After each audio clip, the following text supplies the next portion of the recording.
Hey all, Rob Cairns here. I'm the founder, CEO, and chief creator of Amazing Ideas at Stunning Digital Marketing. In today's podcast, I want to sit down and give you guys some actionable tips on what to do and what not to do on your website. Many people do things on their websites that they shouldn't do, and frankly, many people do things on their websites that they should do. So I thought I'd put it all in one great podcast for you guys and share that information with you. So sit back, relax, and enjoy the podcast.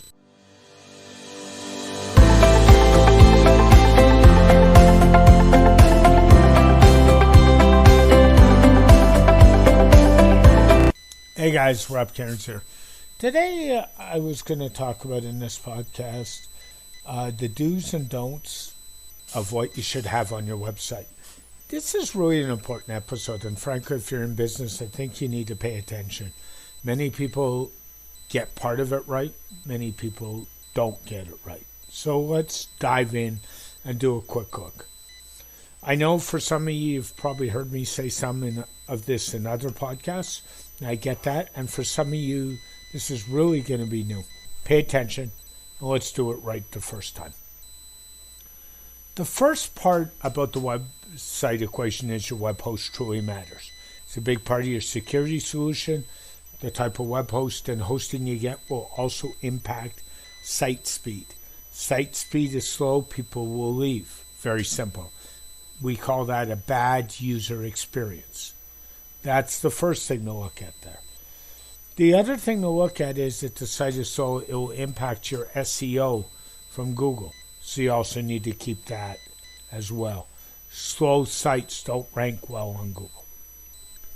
Now, when you're creating a website, we've all heard it. Do I do a slider? Do I not do a slider? Stay away from picture sliders if you could possibly avoid it. Frankly, sliders do not have an impact on SEO that's positive. They can actually slow your site down. Slowing your site down translates to a bad user experience and an SEO hit. Think about that. And a lot of people like to put sliders right up at the main page of your website. Well, the problem with that is if you put a slider up at the main page, you're using prime real estate. That could be better off used for other things. So I think what you really need to do is say, can I use the space better? And if I can, maybe I don't want a slider. So think about that. Now, we all love to put pictures on our websites, and frankly, you should. One of the rules I adhere to very strongly is keeping my pictures to 100K or less. And don't let a plugin like Smush It be the one that compresses them. Shrink your pictures before you upload them to your website in the first place. And that will help. Big pictures mean slow website, and we've talked about what speed matters here, so I don't think we have to go into that again. At the top of your website, include your company's or organization's phone number, as well as an email address to contact you. One of the things people really look at is how do I get a hold of a company, and that's one of the big reasons. So make sure that info is front and center. Also, make the navigation simple and easy to get around. People want to use websites that are easy to navigate. One of the things we used to do, and this is so 3 or 4 years ago, is we'd put social media icons at the top of our website to show off our social. The problem with doing that, frankly, is if you put those icons right at the top, people click on them, which takes you off the website. So if you're going to share social media icons, do what we do at stunningdigitalmarketing.com. We put our icons in the footer, not above the fold. And that way somebody wants to click off, they've already been through the content or scrolled down. So think about that. Speak of contact information. Let's talk the mobile version of your site. You should have a call now button as well as directions right away to your organization's place of business and make them front and center. 90% of people that search on mobile want to go to a place right away. And frankly, if it's a case of a restaurant, they want to eat now. So let's think about that, and let's make that easy for them to eat now at your establishment, not the competitors. Also, make sure the address and the business hours on your website are up to date and accurate. If there's anything more that's really pissy is when somebody goes to your organization, you're closed, or they can't find you, they'll just go to a competitor and be done. So think about that. Now, in the old days, we used to do things like put a Twitter feed or a Facebook feed on our main page. Please don't do that. People want to find you on Twitter, they'll go to Twitter.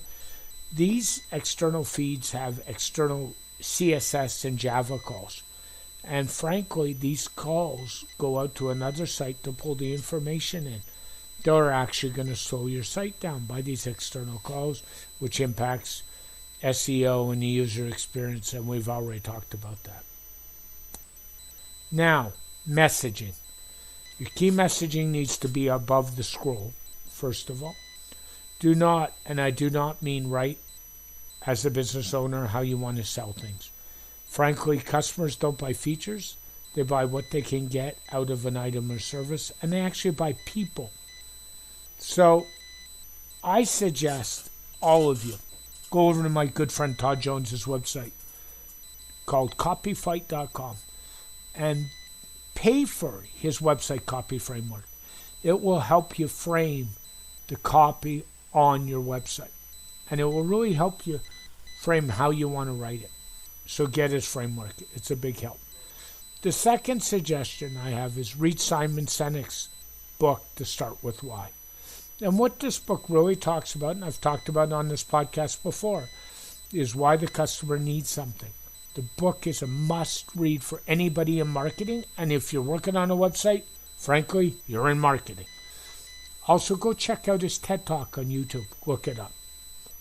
Now, if you have a bookable service on your website, create a booking system. Have a bookable link. Get your customers to book time with you. A couple of reasons why. Number one, if they book the time, it'll be around an 80 or 90% show-up rate, which is good. It's a win-win. Also, it automates the process, and you don't have to do anything. They don't have to call you. They don't tie up a phone line. Just let them book it. On your contact page on your website, if you have a brick-and-mortar location, always have a map to your location. It really helps find you, and frankly is a must in today's age. Now, let's talk about reviews. Have a review page on your website. I actually even have a plugin that I run on my WordPress site that imports my reviews from my Google My Business page, GMB page. Consider asking customers for a quick 30-second video testimonial. And I'm going to give you a tip. When you post these, don't edit them. Don't brand them. It will show real testimonials from real people and real customers. Under the hood of your website, always make sure you have Google Analytics installed. This will help you track visitors to your website. It's free to set up and really important. And along the same lines of stuff to install, make sure you install what's called a Facebook Pixel. What a Facebook Pixel is a tracking cookie that sends information back to Facebook about how and who is on your website. And the reason this is important is Facebook keeps this data for up to a year. And you might never use it, but you might. And here's what it's used for. If you decide to pay for ads on Facebook and retarget visitors to your website, you'll have a database or a list of who you can retarget. So think about that. And it makes it well worth doing. Also on your website, make sure you have a terms of service and a privacy policy and, frankly, a cookie policy. All really good ideas. Now, content on your website. I think every organization should have a blog.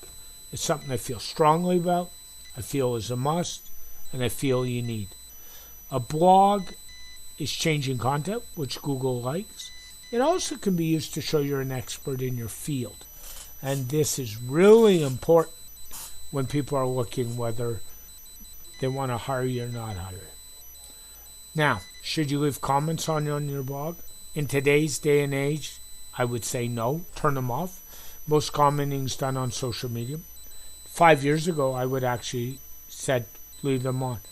The other problem with leaving comments on, I truly believe, most comments in today's day and age are actually spam comments. And you spend all your time as a website owner moderating spam, and that's not really a good thing. Really, that's all the tips for today. I hope you found them helpful and handy, and I hope these tips help you. If you need any help, please feel free to reach out to me at vip@stunningdigitalmarketing.com. As always, you can check out our website at stunningdigitalmarketing.com. On our website, you can find links to social media, as well as this podcast, the SDM Show. Feel free to follow me on Twitter at Rob Cairns. If you want to make a phone call, we do still take phone calls, that legendary system. Please call us at 416-624-7647. Please keep your feet on the ground and keep reaching for the stars. Make your business succeed.